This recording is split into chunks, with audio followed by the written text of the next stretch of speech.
Hello guys, स्वागत है आपका अपने प्यारे से यूट्यूब चैनल प्रज्ञा एजुकेशन सोसाइटी में। तो दोस्तों, आज मैं लेकर आई हूँ क्लास 12 केमिस्ट्री का ऑफिशियल मॉडल पेपर जो जारी हुआ है उसका मैं लेकर आई हूँ। सो आप इस वीडियो को ध्यानपूर्वक देखिए और सभी को याद कर जाइए। इसमें आपका 70 ऑब्जेक्टिव प्रश्न है। आपके बिहार बोर्ड में इंटर में 70 मतलब दुगुना ऑब्जेक्टिव पूछा जाएगा।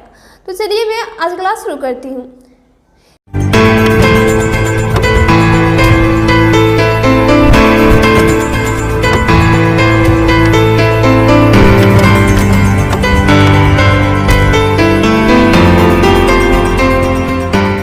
देखिए इसमें का फर्स्ट प्रश्न क्या है।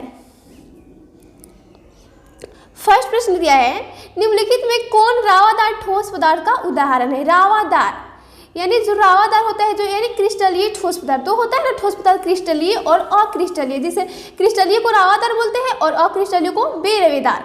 तो इसमें से बताना है कौन है जो आपका रावादार ठोस पदार्थ है। तो इसका राइट आंसर क्या होगा, ऑप्शन नंबर डी। क्योंकि रबर तो आपका बेरेवेदार है, कांच भी बेरेवेदार है और प्लास्टिक भी बेरेवेदार है यानी अक्रिस्टलीय है। लेकिन जो बर्फ होता है वो आपका क्या होता है, रावादार होता है। ऑप्शन नंबर डी राइट होगा, बर्फ। फिर देखिए अगला प्रश्न क्या है, फलक केंद्रित घनाकार इकाई सेल में परमाणुओं की संख्या होती है।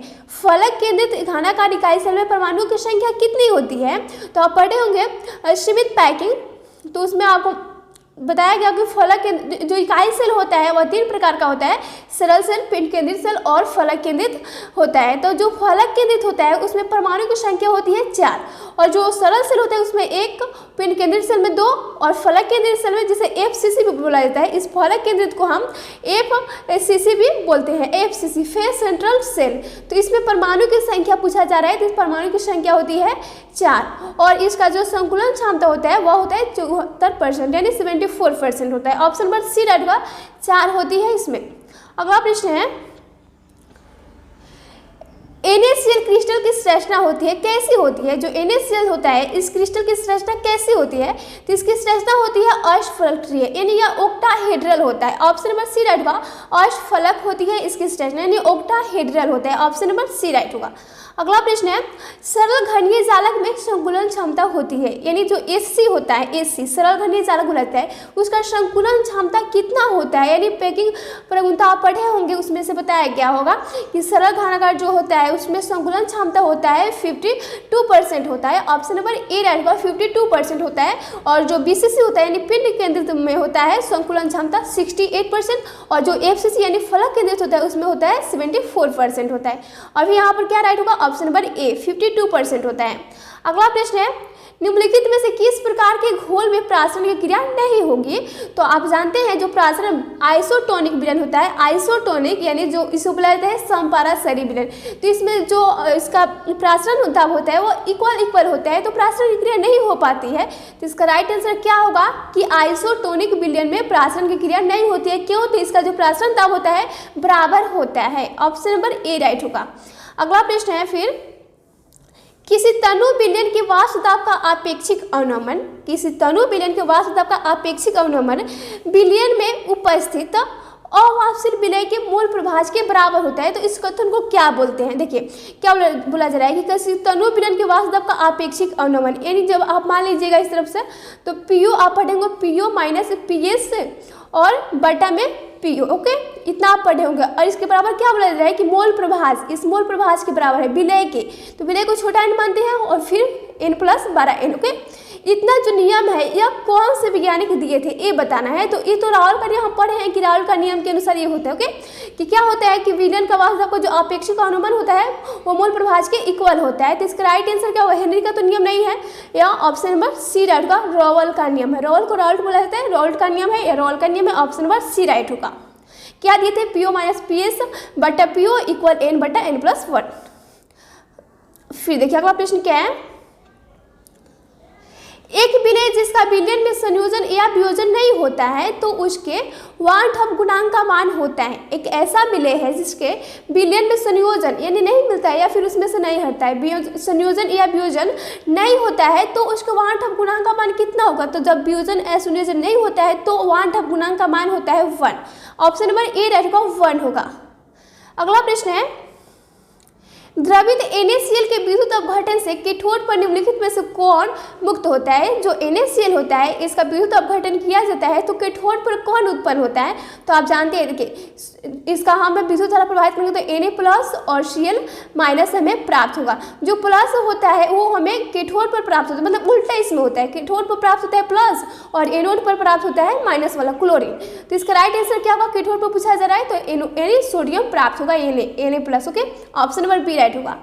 अगला प्रश्न है, फैराडे के विद्युत विच्छेदन के प्रथम नियम को निरूपित करने के लिए निम्नलिखित में से कौन समीकरण सही है?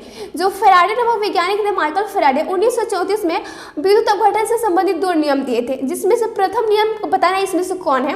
तो प्रथम नियम उनका है M इक्वल होता है ZCT। Option number A right होगा, M इक्वल CZT या ZCT, वही ऑप्शन नंबर ए राइट होगा, सॉरी बी राइट होगा, M equal ZCT, M equal ZCT या CZT। फिर देखिए अगला प्रश्न क्या है, निम्नलिखित में से कौन सी अभिक्रिया एनोड पर संभव नहीं है? तो इसमें से कोई नहीं है, ऑप्शन नंबर डी राइट हो जाएगा, इसमें से कोई अभिक्रिया आपका एनोड पर संभव नहीं हो पाएगी। अगला प्रश्न है, निम्नलिखित में से किस विद्युत अपघट्य के का विलयन का विशेष चालकत्व सबसे कम है? निम्नलिखित में से किस विद्युत अपघट्य के विलयन का विशेष चालकत्व जो है जो सबसे कम है? तो इसमें से जो सबसे कम है वही होगा। देखिए पूछा जा रहा है कि कौन से विद्युत अपघट्य है जो कि विलयन का विशेष चालकत्व को क्या किससे सूचित किया जाता है? विशेष चालकत्व को हम कापा से सूचित किया जाता है। इस तरह से कापा होता है, कापा से सूचित किया जाता है और कापा के नॉर्मलिटी के बराबर होता है, आपका कापा नॉर्मलिटी के समानुपाती होता है, यानी ये बढ़ेगा तो वो घटेगा, इस तरह से होता है, नॉर्मलिटी के समानुपाती होता है। तो इसमें से जो सबसे कम है वही होगा, ऑप्शन नंबर आपका बी राइट होगा, 0.002N, ऑप्शन नंबर बी। अगला प्रश्न है, अभिक्रिया 2A एरो बी के लिए वेग का निरूपण निम्नलिखित में से किसके द्वारा होगा? जो दिया गया इसका अभिक्रिया, इसका वेग निरूपण करना है। वेग समीकरण आप पढ़े होंगे तो इसका वेग निरूपण करना है। तो जो 2 दिया है इसको हम 1/2 लगाते हैं, उसके पहले माइनस भी लगाते हैं और dA/dt होता है। ऑप्शन नंबर आपका सी राइट होगा, माइनस में 1/2 dA/dt, option number C right होगा। अगला प्रश्न है, किसी अभिक्रिया के वेग स्थिरांक निम्नलिखित में से किस पर निर्भर करता है? किसी अभिक्रिया का वेग स्थिरांक जो होता है वो किस पर निर्भर करता है? तो अभिक्रिया का वेग स्थिरांक ताप पर निर्भर करता है, ऑप्शन नंबर ए राइट होगा, ताप पर। अगला प्रश्न है, निम्नलिखित में से कौन प्रथम कोटि की अभिक्रिया नहीं है? तो आप जानते हैं प्रथम कोटि की अभिक्रिया यह आपका है, क्योंकि यहाँ पर जल अपघटन हो रहा है। लेकिन यहाँ देखिए वही समीकरण है, यहाँ पर सूत्र है, लेकिन सोडियम हाइड्रोक्साइड है जो कि जल अपघटन नहीं हो पाएगा। यहाँ ऑप्शन नंबर आपका बी राइट होगा कि इसका यह आपका प्रथम यानी फर्स्ट ऑर्डर की अभिक्रिया यह नहीं है, ऑप्शन नंबर बी राइट होगा। अगला प्रश्न है, जल में H2 + Cl2 Aro2HCl अभिक्रिया की कोटि क्या होती है? तो इसकी कोटि होती है, देखिए इसकी कोटि शून्य कोटि की अभिक्रिया है, यह शून्य कोटि की अभिक्रिया है। जब सूर्य प्रकाश की उपस्थिति में H2 और Cl2 की अभिक्रिया कराई जाती है तो इसकी कोटि 0 होती है। अगला प्रश्न है, अधिशोषण की प्रक्रिया होती है। अधिशोषण की प्रक्रिया कैसी होती है? अधिशोषण की प्रक्रिया तो एक पृष्ठीय घटना है, क्या यह एक पृष्ठीय घटना है अधिशोषण की प्रक्रिया, ऑप्शन नंबर बी राइट होगा। अगला प्रश्न है, दूध है, दूध क्या है? हम तो जानते हैं दूध क्या है, बासा है, लेकिन अब दूध क्या है, पायस है। तो पायस 2 प्रकार के होता है ना, जल में परिक्षेपित और फिर वासा में परिक्षेपित। तो दूध क्या है? तो दूध होता है आपका जल में परिक्षेपित वासा, यानी इसमें जल की मात्रा अधिक होती है, उसमें वासा घुला रहता है, ऑप्शन नंबर आपका सी राइट होगा, जल में परिक्षेपित वासा यानी fat dispersed in water, option number C right होगा। अगला प्रश्न है, निम्नलिखित में से कौन विद्युत अपघट्य फेरिक हाइड्रोक्साइड सोल्ट के स्कंदन में सबसे कम प्रभावी है? बताना इसमें से कौन ऐसा ऑप्शन है जो कि विद्युत अपघट्य फेरिक हाइड्रोक्साइड सोल्ट के स्कंदन में सबसे कम प्रभावी होता है? तो सबसे कम प्रभावी होता है KVR यानी potassium bromide, option number C रहेगा, पोटेशियम ब्रोमाइड। अगला प्रश्न है, किसी रासायनिक अभिक्रिया में उत्प्रेरक क्या होता है? किसी रासायनिक अभिक्रिया में जो कैटालिस्ट होता है उत्प्रेरक, वो क्या करता है? तो क्या करता है, वो सक्रियण ऊर्जा को कम करने का काम करता है, सक्रियण ऊर्जा जो होता है उसको घटा देता है, ऑप्शन नंबर बी रहेगा कि सक्रियण ऊर्जा को घटा देता है। फिर देखिए अगला प्रश्न क्या है, निम्नलिखित में से किस धातु को साइनाइड विधि के द्वारा प्राप्त किया जाता है? तो साइनाइड विधि के द्वारा सोना और चांदी जैसे धातुओं को प्राप्त किया जाता है। तो ऑप्शन नंबर क्या इसका राइट होगा, सी। सोना तो नहीं दिया है बट सिल्वर दिया है, सिल्वर यानी चांदी, ऑप्शन नंबर सी राइट होगा, सिल्वर को साइनाइड विधि के द्वारा प्राप्त किया जाता है। अगला प्रश्न है, निम्नलिखित में से किसके द्वारा अभिधमन भट्टी में लौह ऑक्साइड का अवकरण होता है? दिया गया है कि कौन ऐसा ऑक्साइड होता है जिसका कि अभिधमन भट्टी में लोह ऑक्साइड का अवकरण होता है, किसके तरह, चूना पत्थर या फिर सिलिका या कार्बन मोनोऑक्साइड या कार्बन। तो लोहा के निष्कर्षण में अगर आपको रिएक्शन याद होगा तो क्या होता है, लोह ऑक्साइड यानी लोहा के निष्कर्षण से Fe2 और O3 का किया जाता है, और जो हम प्राप्त करते हैं आपका लोहा प्राप्त करने के लिए CO से कराते हैं तो हमें क्या प्राप्त होता है, आपका 2Fe प्राप्त हो जाएगा और फिर CO2 हमें प्राप्त होता है। तो किसके साथ यहाँ पर कराया जा रहा है, तो CO के साथ कराया। क्या है CO, कार्बन मोनोऑक्साइड है। तो ऑप्शन नंबर क्या राइट होगा, ऑप्शन नंबर सी राइट होगा कि कार्बन मोनोऑक्साइड के साथ अवकरण कराया जाता है। अगला प्रश्न है, विद्युत अपघटन पर आधारित किसी अशुद्ध धातु के शोधन की प्रक्रिया कहलाती है। विद्युत अपघटन पर आधारित किसी अशुद्ध धातु के शोधन की प्रक्रिया को हम क्या बोलते हैं, तो उसे बोलते हैं इलेक्ट्रो रिफाइनिंग यानी विद्युत शोधन, उसे विद्युत शोधन बोला जाता है। ऑप्शन नंबर ए राइट होगा। फिर देखिए अगला प्रश्न क्या है, निम्नलिखित में से किसी से तांबा धातु का निष्कर्षण होता है। देखिए जितने भी ऑप्शन है ये सभी तांबा का ऐसे ही है, बट एक ऐसा है जिससे तांबा का निष्कर्षण होता है, ये बताना है। तो इसका राइट आंसर होगा कॉपर पाइराइड से क्या आता है, आपको मालूम होगा CuFeS2। CuFeS2 से आपका तांबा धातु का निष्कर्षण किया जाता है। ऑप्शन नंबर सी राइट होगा, कॉपर पाइराइड। अगला प्रश्न है, निम्नलिखित में से कौन हाइड्रोजन बंधन नहीं बनाता है। हाइड्रोजन बंधन नहीं बनाता है आपका HCl। Option number C right होगा, HCl हाइड्रोक्लोरिक अम्ल हाइड्रोजन बंधन नहीं बनाता है। अगला प्रश्न है, उत्कृष्ट गैसों के बाह्यतम शेल का इलेक्ट्रॉनिक विन्यास कितना होता है। तो आप जानते हैं उत्कृष्ट गैस के बाह्यतम कक्षा में 8 इलेक्ट्रॉन होते हैं, जिसके कारण ये उत्कृष्ट होते हैं मतलब। तो इसका देख लीजिए, गिन लीजिए इसके ऊपर के आपका संयोजकता है, इसका इलेक्ट्रॉन की संख्या जिसका 8 होगा वही होगा। तो 5 2 7 हो जाएगा, नहीं होगा, फिर 6 2 है 8 हो जाएगा, यानी ऑप्शन नंबर बी राइट होगा, NH2NP6। Option number B right होगा। अगला प्रश्न है, निम्नलिखित में से कौन सबसे प्रबल ऑक्सीकारक है। सबसे प्रबल ऑक्सीकारक होता है fluorine. Option number halogen group में सबसे प्रबल ऑक्सीकारक होता है fluorine. Option number A right होगा, F2। अगला प्रश्न है, S8 में ये आपका सल्फर है, S8 में सल्फर की ऑक्सीकरण संख्या है। S8 में सल्फर की ऑक्सीकरण संख्या कितना होगा, 0 हो जाएगा, इसमें 0 होगा। ऑप्शन नंबर डी राइट होगा, 0। अगला प्रश्न है, निम्नलिखित युग्मों में संक्रमण तत्व है। बताना इसमें से संक्रमण तत्व का डी ब्लॉक के तत्व को संक्रमण तत्व कहा जाता है, उसमें धातु है। तो बताइए इसमें से कौन है जो कि संक्रमण तत्व है। सोडियम तो आपका नहीं होगा क्योंकि ये तो आपका क्षारीय तत्व है, और कैल्शियम भी नहीं होगा। फिर इसमें से आपका युग्म भी बताना है, दोनों में से ये भी नहीं हो पाएगा। सल्फर फास्फोरस ये भी नहीं है, बट या कॉपर और क्या आयरन Fe या आपका संक्रमण तत्व के अंतर्गत तो आता है। ऑप्शन नंबर का डी राइट हुआ, Cu और Fe। ओके, फिर देखिए अगला प्रश्न क्या, ऑप्शन नंबर डी। अगला है, निम्नलिखित में से कौन आयन प्रतिचुंबकीय है। पता नहीं इसमें से कौन ऐसा आयन है जो कि प्रतिचुंबकीय है। तो इसका राइट आंसर होगा एस्केडियम, यानी एस्केडियम का जो आवेश देगा 3+। ऑप्शन नंबर आपका सी होगा, Sc3+। ओके, एस्केडियम जिसका परमाणु संख्या 21 होता है। फिर देखिए अगला प्रश्न क्या है, वेनेडियम जिसका परमाणु संख्या होता है 23। वेनेडियम का इलेक्ट्रॉनिक विन्यास है, इसमें से वेनेडियम का इलेक्ट्रॉनिक विन्यास निकालिए। तो इसका राइट आंसर क्या हो जाएगा, ऑप्शन नंबर बी क्या, 1s2 2s2 2p6 और 3s2 3p6 और 3d3 हो जाएगा, फिर 4s2 हो जाएगा। ऑप्शन नंबर का बी, यानी इसके अंतिम कक्षा में 2 वैलेंसी होता है। ऑप्शन नंबर बी राइट होगा। फिर देखिए अगला प्रश्न क्या है, निम्नलिखित में से कौन लेंथेनाइड तत्व है। लेंथेनाइड देखिए जो अतः संक्रमण तत्व होते हैं जिसमें भारी तत्व आते हैं या रेडियो सक्रिय आते हैं, वो 2 प्रकार के होते हैं, क्या, लेंथेनाइड और एक्टिनाइड। तो इसमें से 3 को दिया गया है, फिर डी है इनमें से सभी। तो इसमें बताना है लेंथेनाइड तत्व कौन है।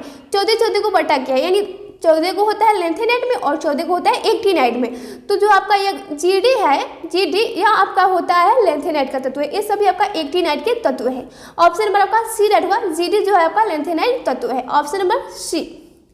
फिर देखिए अगला प्रश्न क्या है, KMnO4 में Mn की ऑक्सीकरण अवस्था क्या है। तो ऑक्सीकरण अवस्था निकालने के लिए पहले आपको क्या करना पड़ेगा, जो पोटेशियम हो गया आपका, पोटेशियम का परमाणु संख्या 19 होता है, और इसका आप निकालिएगा इलेक्ट्रॉनिक विन्यास जो अंतिम कक्षा में आएगा इसका वैलेंसी। तो उसको इसका वैलेंसी होता है 1। ओके, प्लस में 1 होता है, तो 1 मान लीजिए, जिसका निकालना है उसे कुछ मान लीजिए अचर राशि, मतलब अचर राशि x y कुछ भी मान लीजिए, मान लेते हैं यहाँ पर Mn का x। और देखिए O4 है, तो ऑक्सीजन का होता है इसका वैलेंसी -2 होता है। तो -2 में और 4 से गुना कीजिएगा तो कितना आएगा, 8 आ जाएगा, 8 आएगा ना, और इक्वल में आप 0 रखिए इस तरह से। तो तो यहाँ पर कितना होगा, x माइनस हमारा 7 हो जाएगा और इक्वल में 0। तो हमारा क्या है, क्या x इक्वल यानी +7 आ गया ना।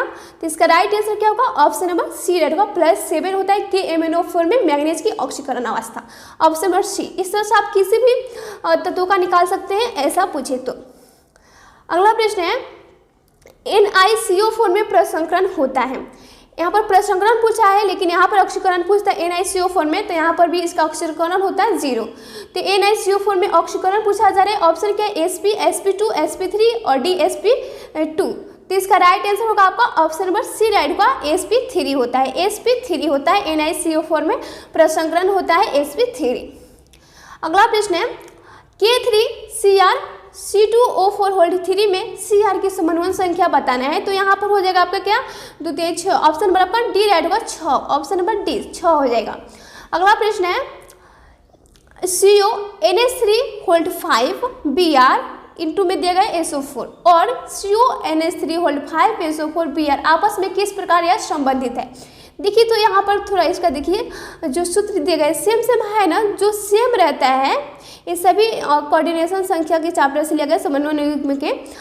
तो यहाँ पर सेम सेम है, जो सेम सेम इसका सूत्र रहता है तो वो आता है आयनन समवाय के अंतर्गत आता है। ऑप्शन नंबर आपका ए राइट होगा, आयनन समवाय है या आयनन समवाय है कोई। फिर देखिए अगला प्रश्न क्या है, क्लोरोफॉर्म है CHCl3। क्लोरोफॉर्म का सूत्र होता है हमारा CHCl3। तो यह क्लोरोफॉर्म क्या है, CHCl3 होता है। तो यह क्लोरोफॉर्म क्या है, ऑप्शन है प्राइमरी हैलाइड है, टर्शियरी हैलाइड है, या ट्राई हैलोजन व्युत्पन्न है, या टेट्रा हैलोजन व्युत्पन्न है। टेट्रा तो नहीं होगा, 4 की यहाँ बात कर रहे हैं। फिर है ट्राई हैलोजन व्युत्पन्न। ट्राई हैलोजन यहाँ क्लोरीन के साथ 3 मौजूद है और हैलोजन का व्युत्पन्न, ऑप्शन नंबर आपका सी राइट होगा, ट्राई हैलोजन व्युत्पन्न है, option number C tri halogen व्युत्पन्न है। अगला प्रश्न है एथिल ब्रोमाइड की अभिक्रिया सोडियम धातु से शुष्क ईथर की परिस्थिति में कराने पर बनता है, क्या बनते हैं, एथिल ब्रोमाइड यानी क्या हमारा हो जाएगा, एथिल ब्रोमाइड बोल रहे थे यहाँ पर, सॉरी रुकिए एक मिनट, एथिल ब्रोमाइड यानी C2H5 और यहाँ पर Br होगा। इसकी अभिक्रिया सोडियम से कराते हैं, यहाँ पर 2 हो जाएगा आपका, और 2 सोडियम की उपस्थिति में कराया जाएगा तो क्या बनेगा, ए बताना है आपको रिएक्शन में। तो हमारा बन जाएगा क्या, C4H10। फिर हो जाएगा इसका 2 NaBr, इधर हो जाएगा आपका NaBr। ओके, इतना हो जाएगा NaBr सोडियम ब्रोमाइड। तो यहाँ पर हमें यह क्या बनता है, यह क्या है, तो यह ब्यूटेन है। ऑप्शन नंबर आपका क्या राइट होगा, ब्यूटेन। ब्यूटेन बनता है, इस तरह से ब्यूटेन बनता है C4H10, ऑप्शन नंबर आपका बी राइट होगा। अगला प्रश्न है निम्नलिखित में से कौन एरिल हैलाइड है, एरिल हैलाइड कौन है बताना है। तो इसका राइट आंसर होगा आपका option number C CH2 bond CHCl और CH3, option number C right होगा। अगला प्रश्न है अभिक्रिया इतना दिए गए C2H5OH प्लस HX, यहाँ पर एक मतलब यह दिया गया है कोई हैलोजन यहाँ पर तत्व होगा, क्लोरीन ब्रोमीन आयोडीन कुछ भी यहाँ पर, और ZnX2 यहाँ पर भी कोई हैलोजन हो जाएगा। C2H5X प्लस H2O के लिए हैलोजन अम्ल की क्रियाशीलता का घटता हुआ क्रम बताना है। मतलब हैलोजन अम्ल की अभिक्रियाशीलता का घटता हुआ क्रम क्या होगा, तो इसका राइट आंसर होगा HI greater than SBr greater than HCl, option number आपका बी राइट होगा।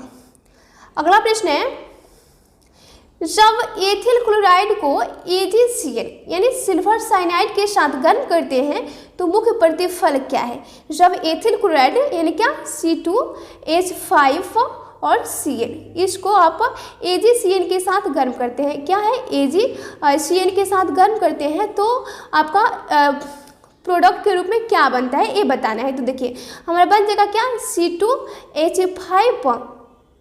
C2H5 और यहाँ पर हमारा NC बनेगा प्लस AgCl, इस तरह से आपका कुछ अभिक्रिया होगा। ओके, तो इसको हम क्या बोलते हैं, यह कार्बन एमिन अभिक्रिया दर्शा रहा है तो इसको हम बोलते हैं आइसोसाइनाइड यानी ethyl isocyanide, ethyl isocyanide, option number आपका क्या राइट होगा यहाँ पर B ethyl isocyanide. Ethyl cyanide नहीं बनेगा, एथिल आइसोसाइनाइड बनेगा। Okay, option number B right होगा, क्या बनेगा तो एथिल आइसोसाइनाइड। फिर देखिए अगला प्रश्न क्या है निम्नलिखित में से किसका द्विध्रुव आघूर्ण सबसे अधिक होगा। तो इसका सबसे अधिक होगा CHCl3 का होगा। Okay, option number A right होगा। अगला प्रश्न है ईथर में केंद्रीय ऑक्सीजन परमाणु का प्रसंकरण होता है, कितना होता है ईथर में केंद्रीय, इसका बताना है ईथर में केंद्रीय ऑक्सीजन परमाणु का प्रसंकरण। तो ईथर में होता है आपका sp2 होता है, sp2 हाइब्रिडाइज्ड होता है, ऑप्शन नंबर बी राइट होगा। फिर देखिए अगला प्रश्न क्या है सॉरी फॉर्मेल्डिहाइड यानी HCHO फॉर्मेल्डिहाइड CH3MgVr के साथ अभिक्रिया करके बनाता है। क्या बनाता है? फॉर्मेल्डिहाइड जो होता है CH3MgVr के साथ अभिक्रिया करके क्या बनाता है? तो इसका राइट आंसर होगा, यह बनाता है एथिल एल्कोहल। एथिल एल्कोहल बनाता है C2H5OH। Option number A right होगा। फिर देखिए अगला प्रश्न क्या है, देखिए क्या है, CH3 बंड CH उस पर जुड़ा हुआ है, CH3 बंड OH है, तो इसका IUPAC नाम बताना है। देखिए इसका क्रम पहले अच्छे से सजाकर फिर इसका सजाते हैं। देखिए CH3 है ना आपका, CH3, फिर देखिए यहाँ पर जुड़ा है आपका OH जुड़ा है, CH के साथ OH जुड़ा है ऊपर, इस तरह से क्रम सजाइए वाले OH, फिर यहाँ पर है आपका CH3 इस तरह से, तो यहाँ पर 1 2 3 इस तरह से क्रम से डालिए 3, तो 2 प्रोपेनॉल हो जाएगा, एथ मेथ प्रो, तो 2 प्रोपेनॉल, इसका IUPAC नाम क्या होगा? 2 propanol. Option number B right होगा, 2 प्रोपेनॉल। फिर देखिए अगला प्रश्न क्या है, प्राइमरी अल्कोहल के ऑक्सीकरण के पश्चात पहला यौगिक प्राप्त होता है। प्राइमरी अल्कोहल के ऑक्सीकरण के पश्चात पहला यौगिक कौन सा प्राप्त होता है, ये बताना है। तो सबसे पहले तो हमें प्राप्त होता है क्या? एल्डिहाइड प्राप्त होता है। प्राइमरी अल्कोहल का आप ऑक्सीकरण कीजिएगा OH, प्राइमरी अल्कोहल होगा इस तरह से, और ऑक्सीकरण इसका कीजिएगा तो हमें पहले प्राप्त होगा क्या? CHO हमें प्राप्त R, यहाँ पर RCHO प्राप्त होगा, फिर आपका प्राप्त होता है क्या? एल्डिहाइड प्राप्त हो गया, कार्बोक्सिल प्राप्त होता है। ऑप्शन नंबर आपका डी राइट होगा, पहले तो हमें एल्डिहाइड प्राप्त होता है, फिर दूसरे क्रम में कार्बोक्सिल अम्ल प्राप्त होता है, तो ऑप्शन नंबर डी राइट होगा। ओके, अगला प्रश्न है, निम्नलिखित में से किसे ल्यूकास अभिकर्मक कहते हैं? तो ल्यूकास अभिकर्मक बोलते हैं क्या? अनाद्र ZnCl2 एवं सांद्र HCl के मिश्रण को ल्यूकास अभिकर्मक बोला जाता है। क्या? ऑप्शन नंबर ए राइट होगा, अनाद्र ZnCl2 एवं सांद्र HCl के मिश्रण को बोला जाता है ल्यूकास अभिकर्मक। ऑप्शन नंबर ए राइट होगा। अगला प्रश्न है, परिशोधित स्पिरिट में रहता है, परिशोधित स्पिरिट में क्या रहता है? रेक्टिफाइड स्पिरिट में क्या रहता है? तो इसमें होता है 95.5% एथिल एल्कोहल होता है, यानी एथिनॉल होता है। ऑप्शन नंबर बी राइट होगा, क्या? 95.5% एथिल एल्कोहल रहता है किसमें? तो परिशोधित स्पिरिट में। Option number B correct. अगला प्रश्न है, एल्डिहाइड एवं कीटोन का सामान्य सूत्र बताना है। The general formula of aldehyde and ketone is CnH2nO। Option number B right होगा, क्या? The general formula of aldehyde and ketone is CnH2nO। Option number B. Okay, फिर देखिए अगला प्रश्न क्या है, निम्नलिखित में किसके साथ केनुजारो अभिक्रिया होती है? तो केनुजारो अभिक्रिया होती है फॉर्मेल्डिहाइड के साथ, फॉर्मेल्डिहाइड यानी ऑप्शन नंबर बी राइट होगा, ACHO फॉर्मेल्डिहाइड के साथ होती है। ऑप्शन नंबर ए। अगला प्रश्न है, CH3CHO का IUPAC नाम क्या है? CH3CHO का IUPAC नाम, देखिए IUPAC नाम बहुत आसान है। अब 2 को इसमें कार्बन है ना, 2 को क्या बोलते हैं? एथ बोलते हैं, ethanol. Option number B right होगा, एथेनॉल होता है CH3 और CHO का IUPAC नाम एथेनॉल। अगला प्रश्न है, कार्बोक्सिलिक अम्लों का क्रियाशील मूलक होता है। कार्बोक्सिलिक बहुत आसान, बंड COOH होता है। ऑप्शन नंबर डी राइट होगा, बंड COOH होता है। अगला प्रश्न है, निम्नलिखित में किसके साथ मोनोकार्बोक्सिलिक अम्ल क्रियाशील समवायता प्रदर्शित करता है? निम्नलिखित में किसके साथ मोनोकार्बोक्सिलिक अम्ल जो होता है क्रियाशील समवायता प्रदर्शित करता है? ईस्टर के साथ, या ईस्टर के साथ प्रदर्शित करता है। ऑप्शन नंबर डी राइट होगा, ईस्टर के साथ। अगला प्रश्न है, निम्नलिखित में से कौन प्राइमरी एमिन को निरूपित करता है? तो प्राइमरी एमिन तो R बंड NH2 होता है। ऑप्शन नंबर यहाँ पर ऑप्शन नंबर ए राइट होगा, R बंड NH2 जो कि आपका क्या है? प्राइमरी एमिन है। फिर देखिए अगला प्रश्न क्या है, मेथिल एमिन को क्लोरोफॉर्म और एल्कोहलीय KOH के साथ गर्म करते हैं तो बनता है। देखिए क्या बोला है, मेथिल एमिन यानी क्या बनेगा? CH3 और एमिन NH2 इस तरह से आपका हो गया। इसको क्या? क्लोरोफॉर्म यानी CH और CH3 और KOH के साथ बोला जा रहा है, KOH के साथ आप गर्म कीजिएगा तो हमारा प्रोडक्ट क्या बनेगा? ये देखिए, तो यहाँ पर CH3 तो हो गया, फिर आपका यहाँ पर CH3 और फिर हमारा बनता है ये जो हाइड्रोजन होता है क्लोरीन के साथ जुड़ जाता है और हमारा बनता है क्या? NC बनता है, NC फिर बनता है और फिर इधर बनता है हमारा NaCl बनता है, फिर Na2CO3 बनता है, यानी हमारा यह बनता है। यह क्या है आपका? मेथिल आइसोसाइनेट, मेथिल आइसोसाइनाइड है। इसे बोला जाता है कार्बिल एमिन अभिक्रिया। तो हमारा क्या प्रोडक्ट के रूप में बना? तो मेथिल आइसोसाइनेट यानी CH3NC। ऑप्शन नंबर बी रहेगा, CH3NC। इसे क्या बोलते हैं? तो मेथिल आइसोसाइनाइड, और इस अभिक्रिया को बोलते हैं कार्बिल एमिन अभिक्रिया। फिर देखिए अगला प्रश्न क्या है, ट्राईमेथिल एमीन है एक। ट्राईमेथिल एमीन क्या है? तो यह एक 3 डिग्री एमीन है। 3 डिग्री एमीन को भी आप क्या बोलते हैं? Tertiary amine. Option number C right होगा। ट्राईमेथिल एमीन एक प्रकार का टर्शियरी एमीन है। ऑप्शन नंबर सी राइट होगा। अगला प्रश्न है, निम्नलिखित में से किसका एल्किलीकरण संभव है? जो ऑप्शन दिया गया है उसके अकॉर्डिंग कौन है जिसका एल्किलीकरण संभव है? तो प्राइमरी, सेकेंडरी और टर्शियरी तीनों एमीन का हम एल्किलीकरण कर सकते हैं। यानी 1 डिग्री, 2 डिग्री और 3 डिग्री एमीन का आपका एल्किलीकरण करना संभव है। ऑप्शन नंबर डी राइट, में से सभी का। अगला प्रश्न है, आणविक सूत्र C4H11N के द्वारा कितने प्राइमरी एमीन संभव है? जो दिया गया है इसका कितने हम प्राइमरी एमीन बना सकते हैं? तो इसका लगभग हम 4 प्राइमरी एमीन बना सकते हैं। ऑप्शन नंबर डी राइट होगा 4। अगला प्रश्न है, एसीटोनाइट्राइल है। एसीटोनाइट्राइल क्या है? तो एसीटो 2 पर आता है, 1 पर आता है मेथ और 2 पर होता है एथ, तो इथेनानाइट्राइल हो जाएगा। इथेनानाइट्राइल ऑप्शन नंबर बी राइट होगा। इथेनानाइट्राइल क्या? एसीटोनाइट्राइल जो है आपका IUPAC नाम है और ये आपका हो गया क्या? नॉर्मल नेम, यानी साधारण नाम हो गया इथेनानाइट्राइल। ऑप्शन नंबर बी राइट होगा। अगला प्रश्न है, निम्नलिखित में से कौन मोनोसेक्राइड है? मोनोसेक्राइड जिसका जल अपघटन नहीं किया जाता है। ऑप्शन क्या दिया गया है? सुक्रोज जो कि आपका ओलिगोसेक्राइड है, इसका जल अपघटन किया जाता है, बहुत सारा मोनोसेक्राइड प्राप्त होता है। माल्टोस इसका भी जल अपघटन होता है और लेक्टोस इसका भी और फिर क्या दिया? लेक्टोस और गिलेक्टोस, इसमें से बताना है कि इसमें से मोनोसेक्राइड कौन है। तो इसका राइट आंसर हो जाएगा आपका बी राइट होगा। गिलेक्टोस जो होता है इसका जल अपघटन नहीं किया जाता है। ऑप्शन नंबर बी राइट होगा। इसका जल अपघटन होता है लेक्टोस का। ऑप्शन नंबर बी होगा गिलेक्टोस। अगला प्रश्न है, न्यूक्लिक अम्लों में निम्नलिखित में से कौन सा क्रम होता है? न्यूक्लिक अम्लों में कौन सा क्रम होता है? तो न्यूक्लिक अम्ल में होता है फॉस्फेट, भस्म और शर्करा, यानी ऑप्शन नंबर डी राइट होगा। भस्म, शर्करा और फॉस्फेट, शर्करा बीच में रहता है हमेशा। ऑप्शन नंबर बी राइट होगा। भस्म, शर्करा और फॉस्फेट। अगला प्रश्न है, विटामिन सी की कमी से कौन सा बीमारी होता है? तो इस तो सभी को मालूम है स्कर्वी होता है। ऑप्शन नंबर डी राइट होगा स्कर्वी। अगला प्रश्न है, निम्नलिखित में से कौन आवश्यक अल्फा एमिनो अम्ल है? आवश्यक अल्फा एमिनो अम्ल होता है लाइसिन। ऑप्शन नंबर ए रहेगा लाइसिन ए। अगला प्रश्न है, आधे घंटे में निम्नलिखित में से किसके द्वारा स्टार्च को माल्टोज में बदला जाता है? तो आधे घंटे में डाइएस्टेस जो होता है उसको माल्टोज में बदला जाता है। ऑप्शन नंबर डी राइट होगा डाइएस्टेस। अगला प्रश्न है, निम्नलिखित में से कौन प्राकृतिक रबर है? तो प्राकृतिक रबर तो एक ही होता है आइसोप्रीन। आइसोप्रीन ऑप्शन नंबर ए रहेगा आइसोप्रीन जो कि प्राकृतिक रबर है। फिर देखिए अगला प्रश्न क्या है, केप्रोलेक्टम निम्नलिखित में से किसका मोनोमर है? केप्रोलेक्टम किसका मोनोमर यानी एकलक है?